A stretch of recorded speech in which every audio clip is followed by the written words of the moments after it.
Hey, Don Williams, welcome back to the Proven Entrepreneur Show, where we pull back the curtain on the real stories behind real revenue. Today's guest represents something pretty rare in the marketing world: legacy level persuasion blended with modern digital execution. Now, you probably heard of the Wizard of Ads, Roy H. Williams. He's the man who turned advertising into art, built brands through story, and founded Wizard Academy, though there are many wizards, Wizard Academy in Austin, Texas. And that's a place where entrepreneurs go to think bigger. Today, we're talking to the leader, the wizard partner who brings that wizardry. It's a brand new mouth. I'm just trying it out, folks. When he brings that wizardry online, Vi Wickam is the driving force behind Wizard of Ads Online, helping business owners translate timeless persuasion principles into scalable, emphasis scalable digital systems that actually, here's the magic, people, convert. So this conversation is about story versus strategy, art versus algorithm, traffic versus trust, and how entrepreneurs can quit shouting and start enchanting. Vi, welcome to the show. Thank you, Don. It's great to be on your show. I really appreciate you having me here today. We're thrilled to have you, and we're going to ask you the tough questions so that we walk away with real value for our businesses. And I appreciate you being here and being open-minded and open-hearted to today's conversation. Nothing better than a hard question. There we go. Okay, so you are based in Loveland, Colorado. Okay, Yes. and you serve entrepreneurs. Tell us a little bit about your business. I do digital marketing for businesses all across North America and do web development, Google Ads management, Google business profiles, all of the things that tie together to make a successful brand online. We bring message alignment to online and offline media, and we really focus on creating a transparent system where business owners understand what we're doing and why we're doing it and generate real results for them instead of trying to snow them in a bunch of jargon. Love that. You know, transparency, that was kind of the magic word there. In digital marketing, it's not an industry known for a lot of transparency. True fact. And I'm being maybe even generous when I say it like that. For But sure. but that is a real benefit to the business. Okay, let's say you and Roy walk into the average Facebook ad account today. Would you call it advertising, or would it be more interruption? Well, first of all, I don't do Facebook ads because Oh, okay. I really don't like Facebook and social media. I find it painful and it just sucks me in, and I end up spending all this time. And there are other people who are able to just do it as an advertising platform and do it much better. Within the Wizard of Ads partnership, there are other partners who do social, but your question I can still answer. I just wanted to lay that caveat first that I appreciate that. And I can reword it and say Google.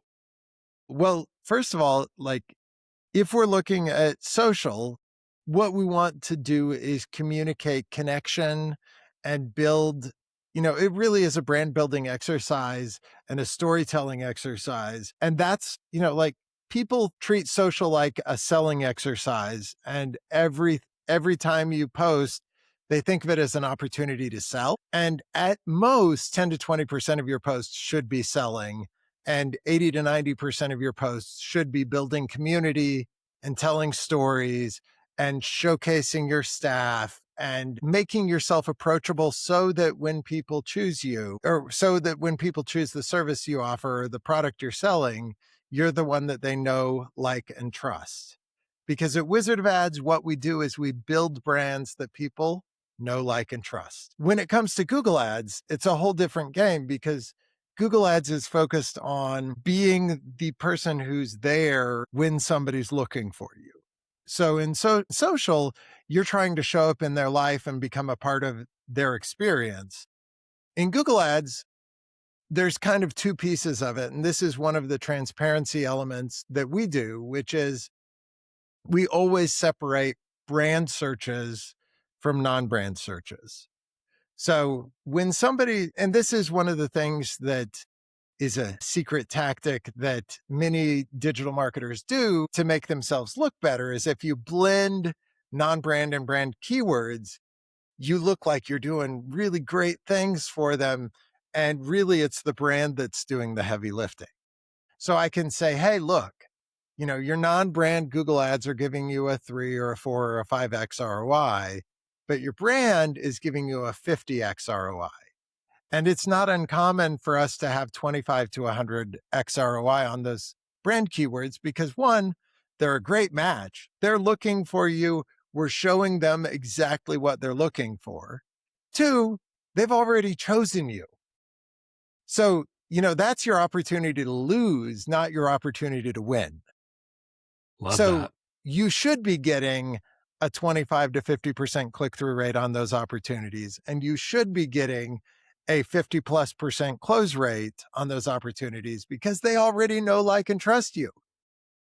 Yeah, agreed. So let me ask you, do you think the industry, so the platforms and the marketing agencies, do you think they're training entrepreneurs to optimize for clicks instead of connection?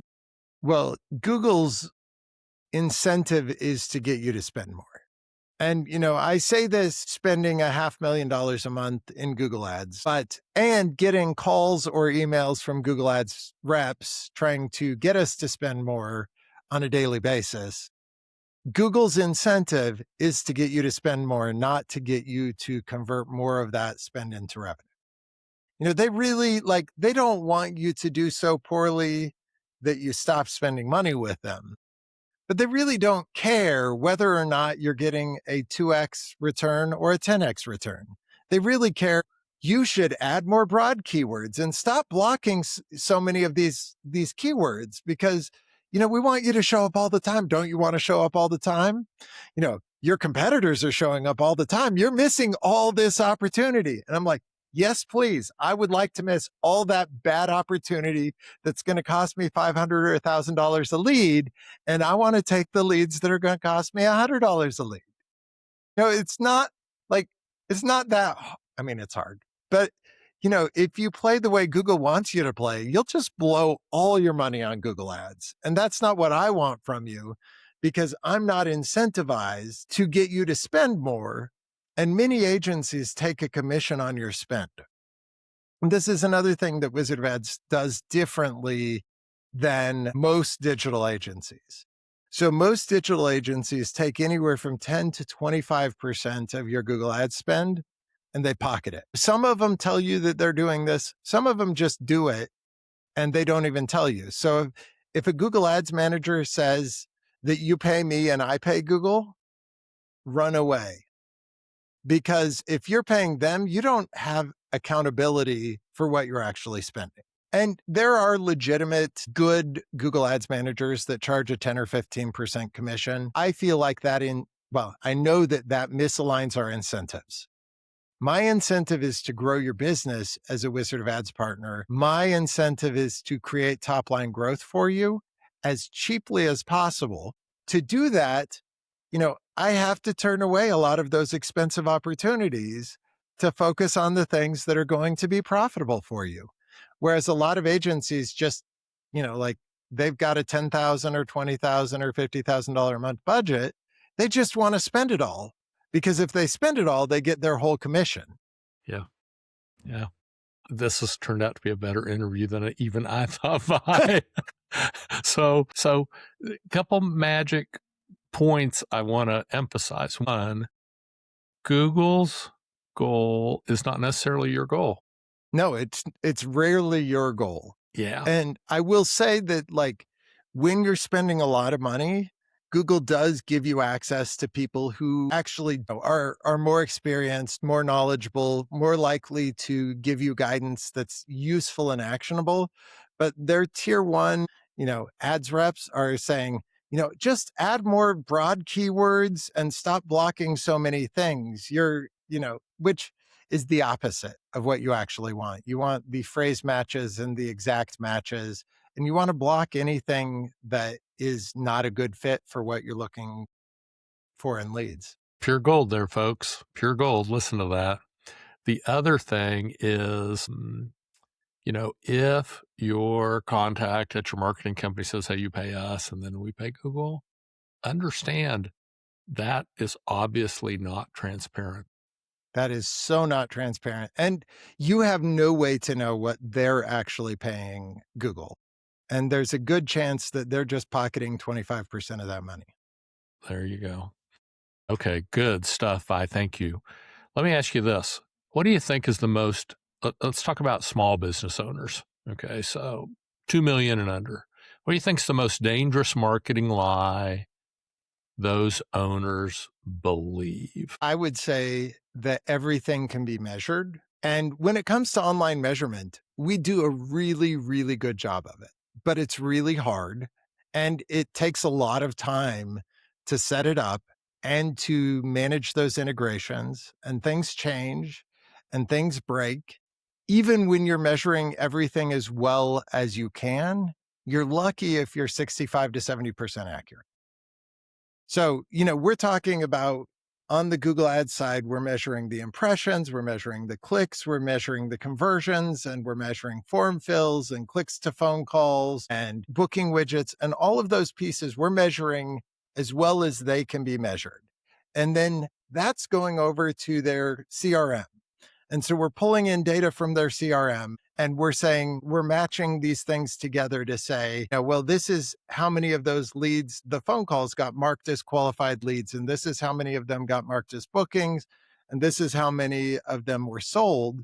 And then we're passing that data back to Google as conversions. And so that Google knows what those leads, bookings, and sales were.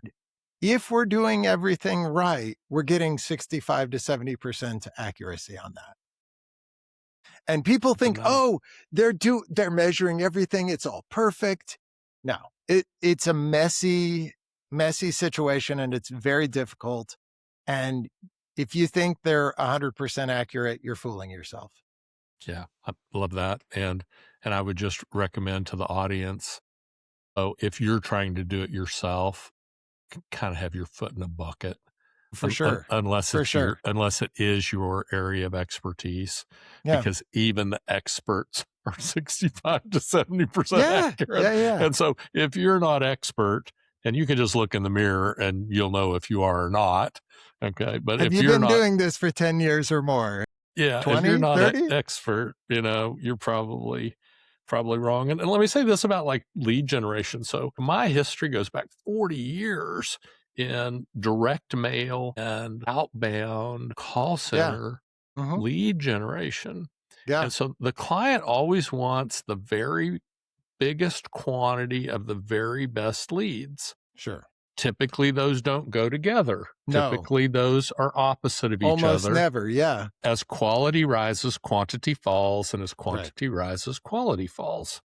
But when you put someone in like a platform, you need to understand that really their motivation is to provide you the largest quantity of minimally viable leads.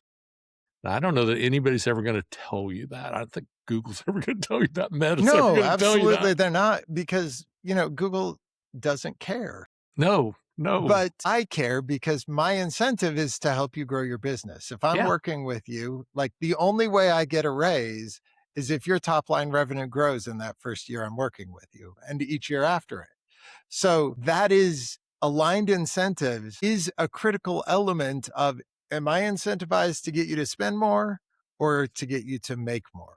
There you go. Okay, listen to that, folks. Okay, be properly aligned where you got the same goal. I got another big lie, which is that that you can make more, you can money making machine, and you can just keep putting more money into Google and you'll keep getting leads at the same cost per lead. It also doesn't work like that because, as you and I both know, there is a limited amount of opportunity in a market. And so whatever that limit is on the keywords or the campaign that we're targeting, like the limit is the limit. And once you hit 50, usually 65% or so of the opportunity, you start paying way more. So say you're paying $100 a lead when you're at 40 or 50%, that might be $200 or $300 a lead when you hit 65%. And it might be $600 a lead when you hit 75%. And, the truth is, most of the time, that last 45, 35, 40% is just not worth buying. Yeah. Yeah. I love that. And the other thing I think people in my own practice is we have to explore, sometimes and I'll just pull numbers out of the air. Yeah. Sometimes the $100 lead is more beneficial than the $20 lead. Sometimes, You for have to sure. track it all. Track it all the way through. If the average dollars per lead, forget dollars per sale, I'm paying for the Yeah. lead. If the dollars per lead on the $10 lead are only 20 and the dollars per lead on the $100 lead are 1,000, Yeah. I need as many of those as I can Yeah. get, and I'll fill in with the others. Yeah. And that's a good segue into the importance of building a brand, because the truth is branded leads are lower cost of acquisition and higher return on investment, once you've built that brand. But you've got to invest to build the brand. And that is lock, stock, and barrel for Wizard of Ads. That's what we do, is we help businesses build brands, and you get higher quality relational customers when they're looking for you and they know, like, and trust you. Yeah. Yeah. And I would even not argue, but I would even add that know, like, and trust is really important. Know and trust are mandatory. Sure. Absolutely. People do buy at times from people where they don't really have an affinity. They don't have a Sure. warm Yeah. feeling. They Yeah. don't, maybe there's a personality conflict. They're like, I don't really like the guy, but I believe the guy. I trust him. Yeah. Trust is mandatory. Yeah. And trust is certainly the foundational. And if you betray the trust of your customers, there's no coming back from that. No, I've shared with my customers all the time. Trust is a bridge built gradually, okay, from both sides, Yes, for destroyed sure. in an instant. And so treat those relationships like the gold that they actually are. Okay, so let's go to AI. Nobody's talking about AI. Let's talk about Nobody's AI. talking about AI. So, Man. so let me ask you this. We live in a world where AI can generate ads in seconds, nanoseconds, but persuasion isn't just typing, it's No. psychology. True. Do you think AI today can replace an expert copywriter, or is it just a tool in the wizard's hand? Well, it's absolutely a tool. And there are lots of people trying to replace humans with AI. And in my experience, I've been playing with AI since it's been a thing. It is a tool that can do a lot of the grunt work, but it always requires human input and knowledge and expertise on the front end and on the back end. So you really, at best, you're getting 10-80-10, where you get that 80% in the middle, that grinding done by the machine. But if you don't have the expertise to ask the right questions, to know what questions you need to be thinking about, you're just going to create a bunch of garbage, which is what most people are doing with AI right now. Which A lot of gobbledygook. a lot of just flotsam. Yeah. Yeah. And so I'll just share this. Published 9 books, working on book number 10 and 11. We've done about 200 of these episodes. Speak. We post on 5 platforms 5 times a week. So if I have a problem with content, it's that I have too much. And, but my team, we fed all of that into a specific AI engine. Sure. And so with all of that investment, okay, AI Don's pretty good. Sure. He's Yeah, not quite yeah. I don't think he's as good as Don, but he's pretty good, and he's certainly a lot faster. Hey, And so he'll give AI me that. Vi is also pretty good, but I still have to edit AI Vi every stinking time, even Yeah, if I give him a really good prompt. yeah, yeah, yeah, I agree. Okay, so what do you say to a founder who says, my product is service or experience is great. It should just sell itself. Well, good luck with that. Good luck with that. Okay, enough said. That's good enough right there. Okay, here's my closing question. If an entrepreneur listening right now feels stuck, they're working harder than ever, they're Yeah, not breaking through, what's the mindset shift they need to make? that's a good question. I think that it'll depend on the person. I mean, sometimes it's taking a step back and asking the question, am I doing the things that are actually going to move the needle? Or am I just working in my business, spinning my wheels, doing things that feel productive, but they're not actually making a difference? And I think that that is a very common thing people do when they get stuck. They do the things that they know how to do. And the things that got you into this problem are not going to get you out of it. I love that. And so I think, and of course, have an affinity towards coaching and consulting, but many times if you'll get someone else with fresh eyes, not in your business, somebody from outside your Mhm. business, Yeah, in a couple of minutes, they can identify the log jam and sure. set you free. And that's a good thing. Oh, Absolutely. so Vi, how would a listener reach out to you, to Wizard of Ads Online? What's the easiest way to make contact? Well, my website's really hard. It's wizardofadsonline.com. Brutal. And you can also look at viwickam.com and that will get you there too. But, like I've got a bunch of tools on the website for making sure you don't get taken by a digital weasel and that you've got control of your online assets, which is another one of those things that small entrepreneurs and even medium sized entrepreneurs fall into where they fully trust somebody and they don't verify and they don't have control of their own digital destiny. So there are tools for that on Wizard of Ads Online as well. So I would encourage everyone, you need to be sure you own your domain, your profiles. Your website, Yeah, you need to own it all. all the Google properties. And unfortunately, there have at times been service providers who typically under the guise of, hey, this is easier this way, but it's just bad structure, and It is. And bad structure will come back and bite you. I've seen people held ransom for those assets. That is not where anybody wants to be. No, no. I thank you so much for being on the show today. It's been a real treat. I'm grateful. Thank you, Don. It's been a pleasure getting to know you and a pleasure sharing this space with you. Thank you. Hey, folks, that's today's episode of the Proven Entrepreneur Show. We'll see you next time. Thanks. Bye. Bye.